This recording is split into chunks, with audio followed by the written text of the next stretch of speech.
છોટાઉદેપુર જિલ્લામાં આજરોજ વહેલી સવારથી સાર્વત્રિક વરસાદ નોંધાયો છે. તો છોટાઉદેપુર જિલ્લાના તાલુકા સંખેડા વિસ્તારમાં 4 ઇંચ જેટલો વરસાદ ખાબક્યો છે. આ ભારે વરસાદને કારણે સંખેડા કોલેજ વિસ્તારના રસ્તા ઉપર પાણી ફરી વળ્યા છે. તો કોલેજ વિસ્તારના રસ્તા ઉપર લગભગ 3 ફૂટ જેટલા પાણી ભરાયા છે. આ કારણે રાહદારીઓની અવરજવર પ્રભાવિત થઈ છે. તો નીચાણવાળા વિસ્તારોમાં પણ પાણી ભરાવાથી લોકોને મુશ્કેલીનો સામનો કરવો પડી રહ્યો છે. તો વરસાદી પાણીના નિકાલની વ્યવસ્થા કરવામાં તંત્રની પ્રી મોન્સૂન કામગીરીની ખામીઓ સામે આવી છે. સ્થાનિક વહીવટીતંત્ર દ્વારા પરિસ્થિતિ પર નજર રાખવામાં આવી રહી છે. Bureau report CN24 news.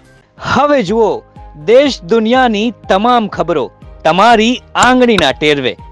ઉઠાવો મોબાઈલ અને Google Play Store પરથી ડાઉનલોડ કરો અમારી CN24 ન્યૂઝ મોબાઈલ એપ.